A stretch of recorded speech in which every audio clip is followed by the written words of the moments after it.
This is you.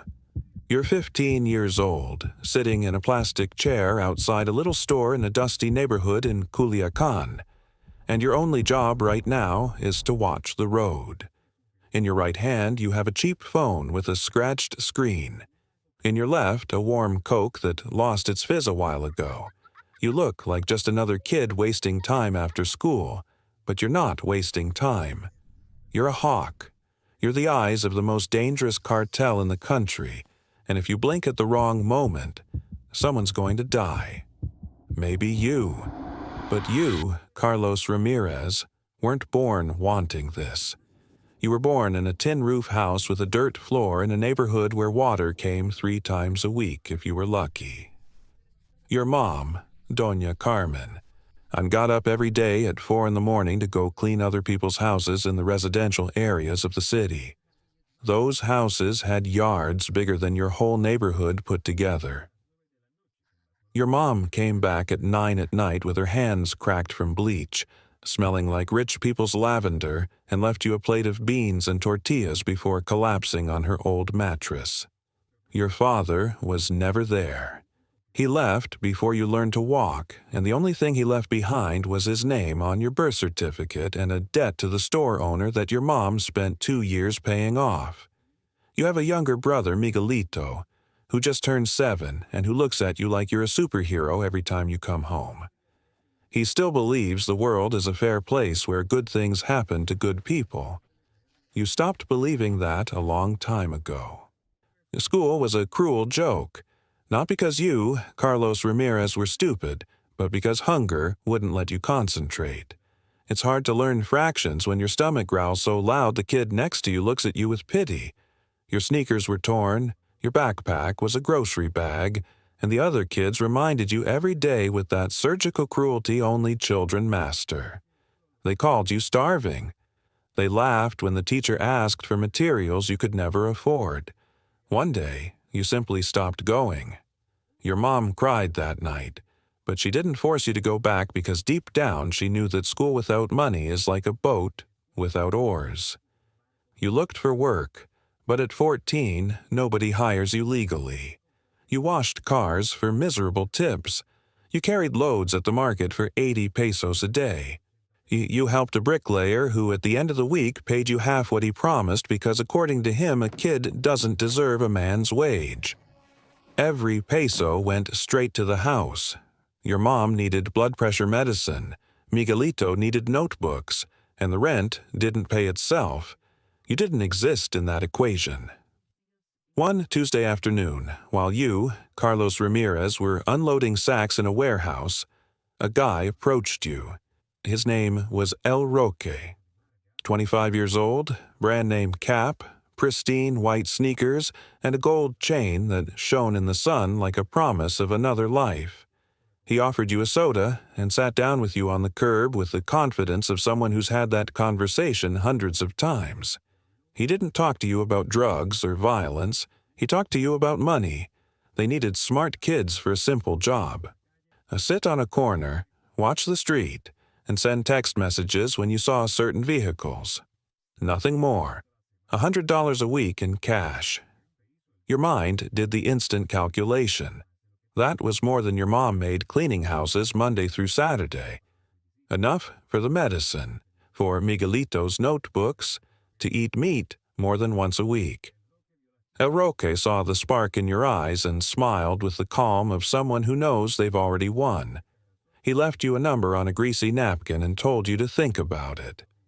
That night, lying next to Miguelito, you heard your mom coughing in the next room. A dry, persistent cough she'd had for months but couldn't treat because a doctor's visit cost money that didn't exist. You squeezed the napkin until your knuckles turned white. The next day, you dialed the number. They called you Carlos Ramirez. To a corner in the Tierra Blanca neighborhood at 6 in the morning. A gray truck picked you up without words and took you to a house with a green gate and a skinny dog in the yard. Inside was Don Fermin, 50 years old, fat, gray mustache, and a gaze that seemed to x-ray your soul. He studied you in silence for an eternal minute, and then spoke with a soft voice that contrasted with his appearance. He explained the rules with the clarity of a school teacher. Rule 1. If you see military trucks, you send the word bird. Rule 2. If you see small black trucks with tinted windows, you send snake. That means rival cartel. Rule 3. You never turn off the phone. Rule 4. You never talk to anyone about what you do. Rule 5. If you fail, there's no second chance. He asked if you understood. You nodded, feeling a knot in your throat. He smiled like a kind grandfather and ordered El Roque to take you to your post. Your post was that plastic chair outside the little store. Your disguise was being a bored teenager looking at his phone. The perfect cover, because in this country nobody pays attention to a poor kid sitting on a curb. You're invisible, and that invisibility is exactly what the cartel needs. The first few days were quiet. You sat, you watched the road, and you sent messages when appropriate. The municipal police passed by twice a day waving like they were waving to a neighbor. They were on the payroll, you understood that quickly. The real danger was the Marines. The Marines can't be bought. They arrive without warning, kick down doors, and shoot first. If you see a convoy of Marines, you have exactly 30 seconds to send the message. 30 seconds is the difference between life and death for dozens of people who depend on your eyes. The other hawks don't talk to you. There are several spread out on different corners, but each one operates in complete solitude. They're ghosts pretending to be part of the landscape. Sometimes you exchange glances with another kid on the opposite corner, and there's a mute recognition between two people who know what hell they're in. But nobody talks. Trust here is a luxury paid for with blood. You learn fast because your life depends on it. You distinguish military trucks by the sound of the engine before you see them. You identify rival vehicles by minimal details, the type of rims, out-of-state plates, the way the windows reflect light. You memorize patrol schedules and supply routes. Your brain becomes a surveillance computer. Yet when on the outside you're still a skinny kid with a warm Coke in a plastic chair. The money arrives on time and with it a bittersweet feeling. You, Carlos Ramirez, give most of it to your mom telling her you work in a warehouse. She doesn't ask because necessity closes her eyes. You buy the medicine, Miguelito's shoes, and for the first time there's meat on the table every day. Miguelito hugs you with that disproportionate strength of children and tells you you're the best brother in the world. Those words destroy you because you know where every peso comes from. But without that money, your mom ends up in the hospital and Miguelito on the street. You understand the complete structure. The hawk is the lowest rung, the human bait, the fuse that burns first. Above are the spotters, then the plaza bosses. And above them all, a machine that moves millions while you make $100 for risking your life. If they catch you, they deny your existence. If they kill you, they replace you before your body gets cold. If you run, they go after your family. The entrance door was easy, but the exit door is welded shut with a padlock. One Thursday afternoon, everything changes. You, Carlos Ramirez, are in your chair with the usual routine, but your mind is somewhere else. Tomorrow is Miguelito's birthday, and you want to buy him a chocolate cake because the kid has never had one in his life. You imagine his surprised face, his huge eyes shining with happiness, and that image steals an involuntary smile from you. That distraction of just a few seconds is all it takes for disaster to break loose. When your eyes return to the road, the convoy is already on top of you. 3 green military trucks advancing at full speed, raising a curtain of dust. Your blood freezes. You grab the phone with trembling hands, but your fingers don't respond. It's like they're made of stone. The convoy passes in front of you like a stampede of metal and disappears down the main road. You didn't send the message. You didn't send anything at all. You were paralyzed like a deer blinded by truck's headlights. 30 seconds later, your phone explodes with messages that arrive like bursts of gunfire. Where were you? Did you fall asleep? Answer now. The messages come from different numbers, each one more aggressive than the last. You know what's coming with the frozen certainty of someone who knows the system from the inside. You try to make up an excuse, but your fingers shake so much you type incoherently. Before you finish typing, a shadow falls over you, blocking the sun. You look up, and there he is. A man you'd never seen, Raoul. He's not from the neighborhood. He's not one of the hawks.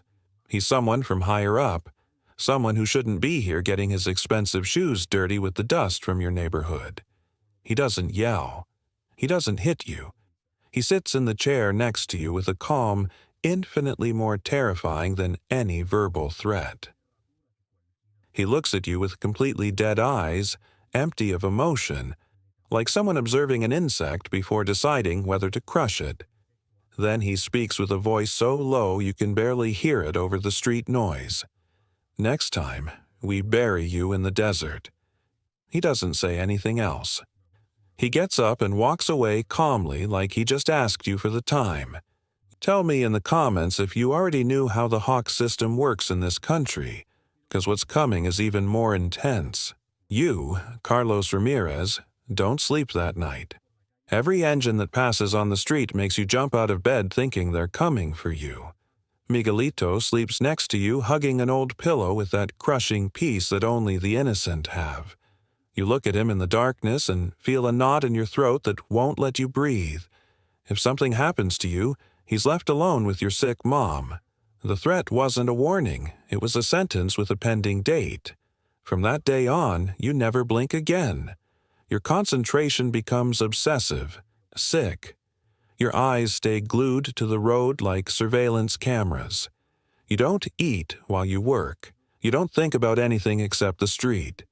You become the most efficient hawk in the zone. You never miss another alert. Don Fermin receives positive reports and sends you an extra envelope. El Roque slaps you on the back telling you you're growing fast in the organization.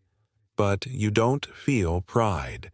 You feel the weight of an invisible chain that tightens one link more with each passing day. Ask El Roque one night while they smoke on the roof of an abandoned house. What happens to hawks who want to retire? He exhales the smoke slowly, looks at the Sinaloa sunset over the hills, and responds with 3 words that freeze your blood. Nobody retires.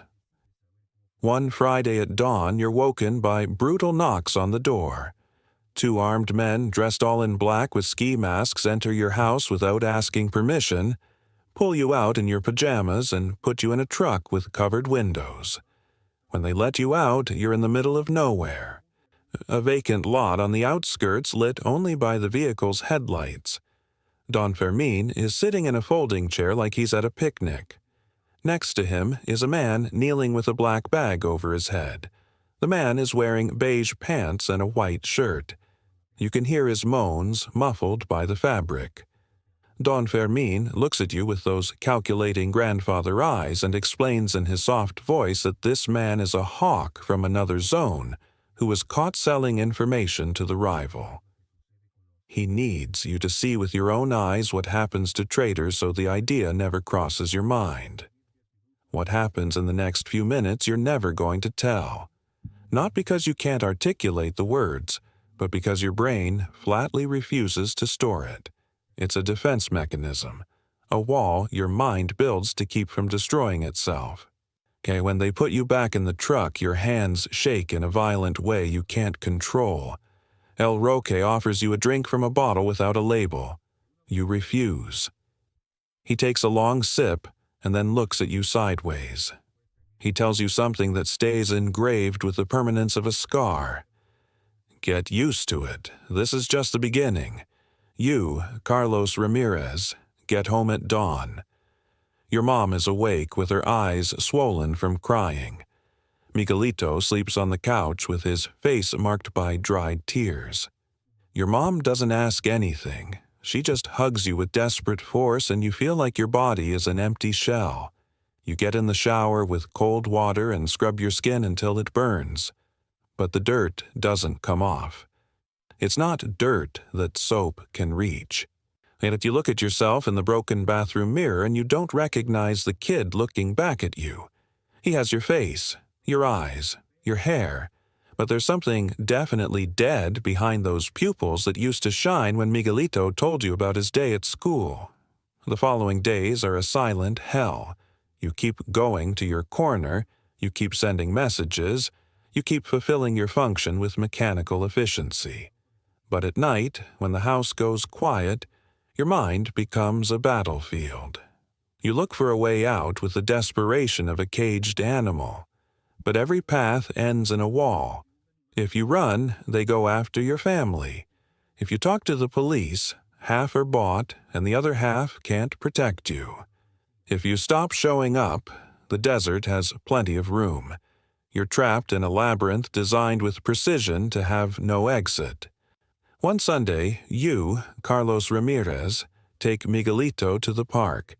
He runs after the pigeons with that infinite energy of children while you watch him from a bench feeling like you live in two parallel worlds that should never touch.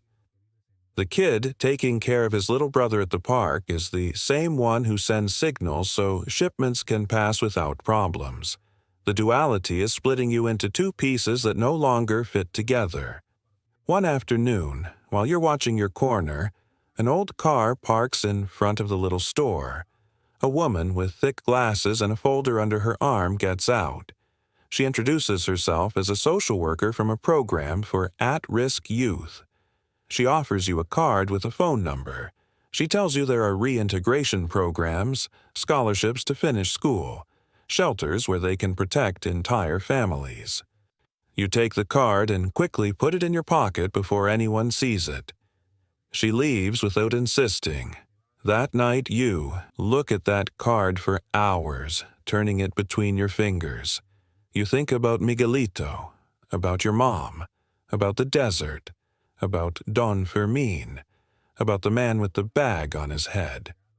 You don't know if it's a real way out or just another empty promise in a country built on broken promises. But you hide it inside your pillowcase, next to the bills you're saving for Miguelito's chocolate cake. It's the only thing you have that remotely resembles hope. The next day, return to your plastic chair with your scratched phone and your warm Coke. The road stretches out in front of you like an infinite line of hot asphalt. For an instant, you allow yourself to imagine a different life. E1, where your only job is to get to school early with a real backpack, where your mom doesn't have to worry about medicine, where Miguelito can grow up and become a man without ever finding out what his older brother had to do, so there would be food on the table. But the sound of an engine in the distance tears you from that dream.